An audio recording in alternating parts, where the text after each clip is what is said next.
At the end of this video, you're going to know how to use any social media platform to promote your nightclub event. Doesn't matter if it's Facebook, Instagram, Twitter, TikTok, YouTube.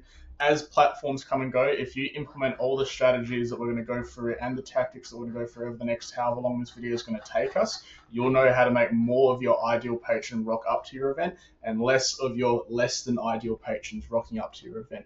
I was actually published on Inside Small Business for some of these examples. I think I've got these examples in here, but I was actually published on Inside Small Business on how to promote club events with trending viral content, and that's me when I was a little bit chubbier back in 2019 when I got published. So, Mum, did you see me on Skrillex's website? What's Skrillex? Firstly, here's a concept I have to introduce you to first, which will underpin all of this. And it actually doesn't just apply to events. It applies to all methods of influence. So marketing, sales, man, if you're talking to girls, this stuff works. So it's red brain, green brain. Depending which book you read, it's either called one or two things. It's either called like thinking fast, thinking slow, system 1, system 2. I learned red brain, green brain. So red brain is like facts and logic. And you think like a traffic light, you go stop. So as soon as you're thinking logic, the brain makes decisions slower. Green brain is emotions and feelings. How does this make me feel? And the brain makes decisions significantly faster and drives action substantially faster when it's thinking and acting emotionally. Easy example, which you guys have probably heard me say before, but you can probably recall a time when you're maybe in an argument with a spouse or a parent or something like that, and you said something so quickly that as soon as you said it, you're like, fuck, I shouldn't have said that. And it's because you're in your green brain. Your brain was just going, go, action, say it, doesn't matter, right? And so all of our marketing sales needs to be promoting feelings rather than just facts. So for example, how are you going to feel at this event rather than just it's at this place and this time, which is what a lot of people do. Because people are really bad at making logical decisions. You can probably recall, I don't know, like a relationship or something that like logically didn't make sense, but you just stayed with the person for ages. So I don't want to turn this YouTube video into a trauma dump. But anyway, people decide on emotions, how you make them feel, and then they justify them with logic later and probably incorrectly. Secondly, the more you see something, the more you like it. That's why it's important to have quantity on your social media. There was a study in the 80s or 70s or something like that. They took a bunch of uni students into a room and they flashed up a bunch of logos and symbols fast enough that they couldn't see which one they saw the most, but slow enough that they could at least recognize the shape and everything like that. Then they took them into another room and they laid out all the logos and symbols and said, which one do you like the most? And they pretty consistently picked the one that without knowing they had seen the most times. And so what this showed was that the more you see something, the more you like it. And everyone's heard, well, if you're a follower of this channel, you probably heard me make this joke that you don't really like your friends and family. They've just served you the most impressions across the campaign of your lifetime. So that's why volume is important with your social media. Cool. So step 1, you, not I, need to decide on your brand perception. Now, brand is one of those airy-fairy words that gets thrown around a lot. For this video, I'm going to go with the definition that brand is how people feel when they think about your event. So when I think this venue or when I think this event, how does that make me feel? What are the thoughts that go through my head, right? Because feelings will drive actions. Now, note, you can actually be a few of these. They're not like mutually exclusive, but I'll go through some of these examples. And again, if you want this whole list, DM me and I'll add you to the online community. So for example, you could be viewed as innovative, exclusive, perhaps professional if you're a corporate one, trendy. You could be community focused, luxurious, underground if you're like bass music or something like that. You could be a cultural hub, experimental. Again, if you're bass music and you're focusing on just like experimental acts and weird music and beeps and boops and things like that. Youthful, funny. That was one that I really dominated. So if you're a funny person, I mean, this isn't a funny video, but perhaps there's other videos where I have been. If you're a funny person or you appreciate humor, playing into that one is really useful. Cool. So, should I go through the examples? I think you can pause the video and just read these. I just don't want to sit here reading this because my viewer attention is going to go down. Okay, so step 2, establish your brand's perceived relationship with your, I should say, ideal patron. Now note, I've got a table here which is like the relationship and then like an example of a drum and bass events like ad copy. And the ad copy, just so I could get this video out to you guys quickly, is generated with ChatGPT, so it's pretty cringe. but it at least establishes the difference between each of them. And also note, for the love of God, don't use ChatGPT to write your ad copy or your post copy, because its default mode is just cringe. You can train the model really well. Like, I've done that, but I know how to write a good ad. I just don't have the time to write 20 of them. So until you know like what a good ad is, don't think that ChatGPT knows how to do one. So just write your own ads. Cool. So you could be perceived as a friend. Your event could be perceived as a friend of the patron. So, for example, like your favorite dance partner, we're here to groovy all night. Join us for a drum and bass session that feels like home. You could be perceived as an expert. So, for example, like you know all the coolest music. You could be perceived as a leader. Like, this is the direction that our scene is going in. You could be, this is a good one, you could be perceived as a guide. So, for example, if you know let's say, for example, you're promoting a genre of music which is starting to get big, and there's a lot of like new people coming into this genre of music, you could be perceived as that entry point into that music scene. An innovator, perhaps if you're doing really interesting live stuff. A protector, that's a really big one. If you're like, let's say, for example, like the court in Perth, they on certain posts assume this protector vibe because it's a like LGBTQ plus venue. So they have, they talk about how the security guards, they wear pink things and they're always there to take care of you and things like that. An educator, so for example, this one doesn't work very well. We actually tried, like I had an event come to me for help and they were like trying to educate people about drum and bass, but the problem is that people don't like being educated about things because it kind of puts you above them. So that one didn't work particularly well, but it might be one thing that you want to do. Partner, a motivator, a trendsetter, an entertainer, a caretaker, visionary, comforter, challenger, connoisseur, pioneer, or a healer if you're like, I don't know, you're doing bush dips or something like that. But have a scroll through those. You can like pause the video and have a read for any of the ones that stand out to you. Step 3, deciding your tone of voice. Again, these examples of ChatGPT and they're super cringe, but you get the point. So, for example, tone of voice could be professional. So, experience the pinnacle of drum and bass, an elite event for those who value the finest in music and atmosphere. Friendly, hey there. Like, another question you can ask yourself as well is like, what do you call the patrons? Like, do you call them friend? Do you call them mate? Do you call them whatever?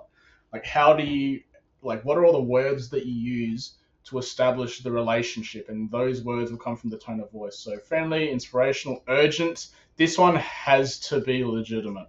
So for example, act fast, tickets for the ultimate drum and bass event experience is selling out, secure spot at the dance floor. This one's super overused. So unless your brand has a reputation where it has legitimately sold out a lot, this one's hard to pull off. And even still, if you do consistently sell out, you shouldn't have to like harp on about it. That we're going to sell out again. We're going to sell out again. I actually used to run an underage event, and it legitimately would sell out every single time.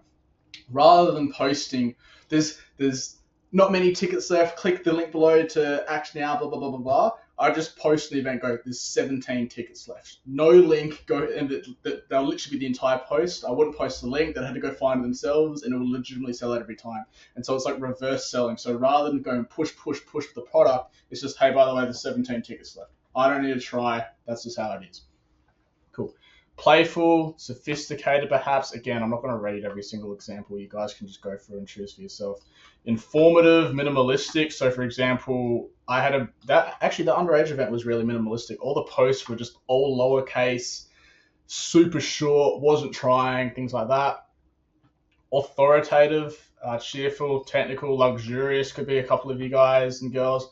Motivational, conversational, sarcastic was a good one I was good at.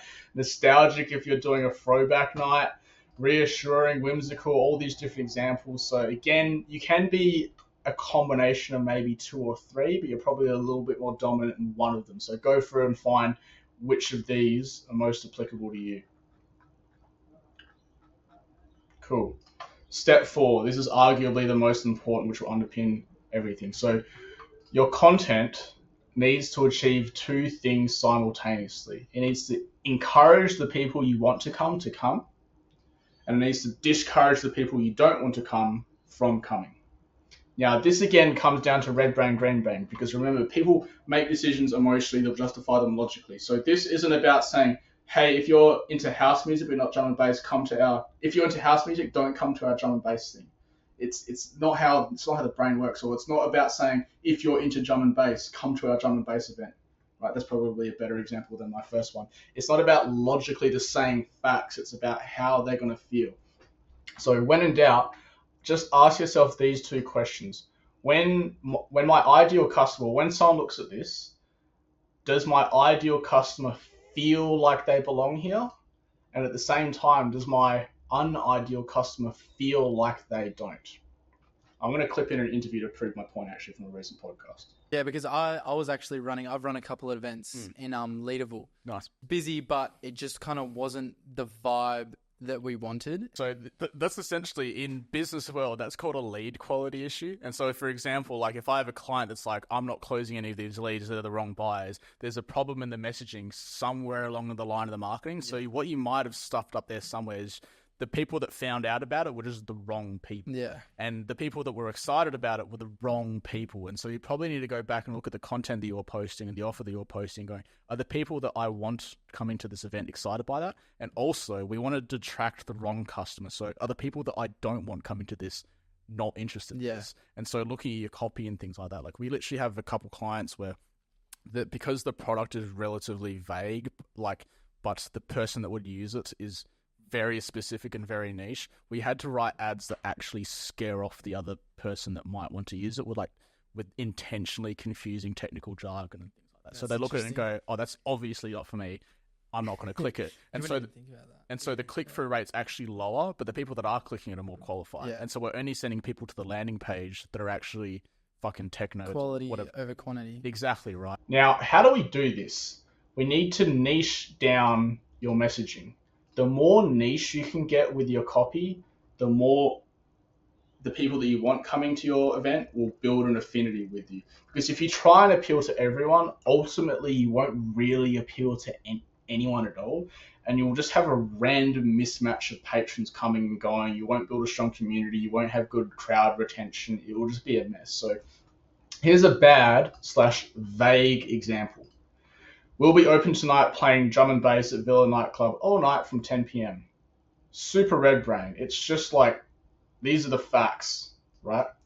A better, more niche example is Villa doors open 10 p.m, Butterdone replays from 10:05 until close. Like, if you're a drum and bass fan, you get it. Like, Butterdone's super overplayed. If I look at the Perth drum and bass Facebook community, it's like the ongoing joke in there that everyone's sick about. And if you're not a drum and bass fan, like, you're not, I mean, Butterdone's pretty popular, but if you're not a drum and bass fan, you might not really get the joke, right? So that leads me to my bonus tip, which is what inside jokes do only your ideal customers understand. So, for example, when I was doing the marketing for Arcade Nightclub, which is called Loop Nightclub or something now, I'd always make jokes about Cosmo's Kebabs, because that was the kebab shop that everyone that went to Arcade went to up the road. Or jokes about jumping in the beer garden fence when security refused you entry out the front or something like that.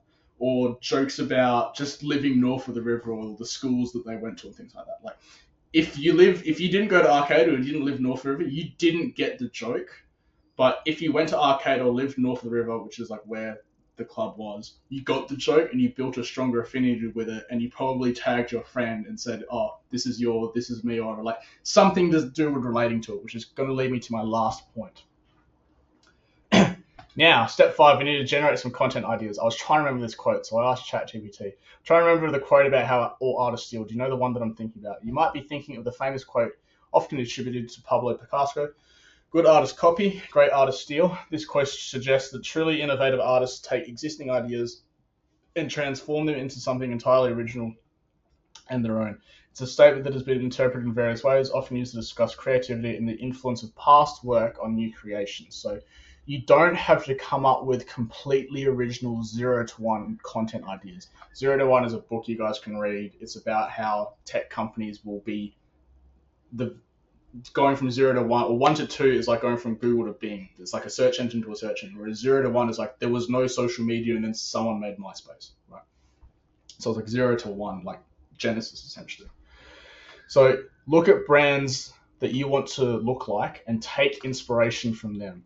Now, if you want a pro tip, look to brands that aren't in the event space for extra original inspiration. Like, it looks like Red Bull or something like that. Like, what are they doing? When Red Bull's posting, like, they're not actually posting about their drink.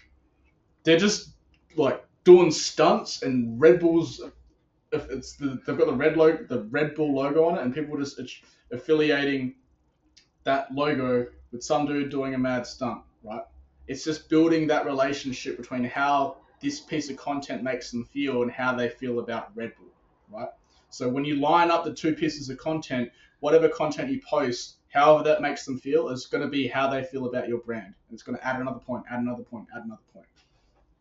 So, however, some content ideas, just so that no one or like less people come at me in the comments, because I know there's going to be a bunch of you saying, you didn't tell me exactly what to post, because again, I have to go through all of this stuff first, because all of your events are going to be different. You're all going to have different perceptions and tones of voice and venues and music. And so I can't do, post this exact post and it's going to work for you, because you need to go through this process, understand how it works, and then come up with your own original content ideas. But if you're just like completely drawing a blank, here's some ideas that you can do just to kind of get the ball rolling. So live footage, obviously, of touring acts you have coming. By the way, so much better than just doing lineup posters, because lineup posters are a remarkably bad way to sell an event, because it's super red brain. This person is playing at this time. This person is playing at this time. Whenever we run the ads on a lineup poster, it will do okay at the start. But as soon as we implement an ad that has or just some of the artists on that lineup playing at previous events, even if they're not your event, just them playing live, does so much better, because the video of them, the picture of the lineup poster does a pretty poor job, or a remarkably poor job, of selling how you're going to feel when you're in the front row of the barrier and Andy sees triple dropping and you're gurning your face off. Right? The footage from previous events is going to do substantially better. You can do interviews with artists, patrons, staff. You can do memes. I was really good at that. And again, when you go through all this stuff, make sure that it's still aligning with the first three steps, right? How you want to be perceived, the tone of voice. Like, if you want to be luxury, you're probably not doing memes or skits, right? But if you want to be perceived as funny and friendly, memes and skits, which, by the way, are a super green brainwave if you can pull it off because it's a story, are a good option. Recaps, you could do tribalism, or you could start a beef. I was really good at that. So, for example, Arcade Nightclub was like north of the river, so I just like shit on people who live south of the river. It's a weird perf thing. I don't really get it, but it works. You could also do social media story takeovers. So, for example, we used to do, back when Snapchat was much, I mean, it's still kind of big, but we were using Snapchat for Arcade. We'd get the DJs to take over the Snapchat story for like a day, and they'd go and do random stuff, get tattoos and do the milk challenge, all this weird shit, right? So you can do social media story takeovers whenever you have a person of influence coming. Maybe it's the artist takes over the story for a day or something like that. Now, a bonus, how to go viral. Being funny alone is not enough to go viral. The two main drivers of virality are, firstly, shareability. So how easy is it to share this piece of content? If you're posting on any social media platform, it should be relatively easy because they can just share. There's buttons to share things. But it's mainly relatability. So think of it logically. The reason you share something, whether you share it to your story or you tag a friend or you send it to your friend or you put it in a group chat, the main reason you share something is because either you relate to it or someone you know relates to it. So think about when you tag a friend. What you're saying is, this reminds me of you, or this reminds me of this inside joke that we have. Usually when you tag them, you don't even say anything. You just know that this person's going to get it, this person's going to relate to it, right? So, for example, like back in 2017, some of you know I had my mixtape go viral called Literally Fuck Genres. It went viral because people could relate to the nostalgic songs in it. It was also funny as well, but the main driver was the relatability. I also had an event go viral. I think it got like 40,000 responses or something like that. It was in this thing up here. And I did kick-ons. Remember when everyone was like threatening to raid Area 51? I did a event which was kick-ons for Area 51 raid, right? My most viewed TikTok with 4 million views went viral because it's just a bunch of degenerates like me that could relate to it. I'm going to clip it up in here.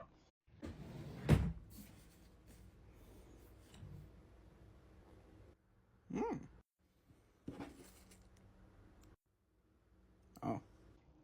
All the memes I made for Arcade Nightclub page, which you can go find it now. It's called Loop Nightclub, so the page is inactive. But you can go look at the Arcade Nightclub Facebook page. And you can actually pretty clearly see when I originally left the team and a new team took over, and then I'm going to clip in the podcast where I said that I texted the owners for the last 2 weeks and asked them to give me the fucking Facebook page back for the last week. Funny enough, I was actually... Oh, I seen that. Holy shit. That was me. And those went viral because the regular patrons or anyone that lived north of the river could relate to it. So just ask yourself, if you want to go viral, what inside joke will my ideal customer share?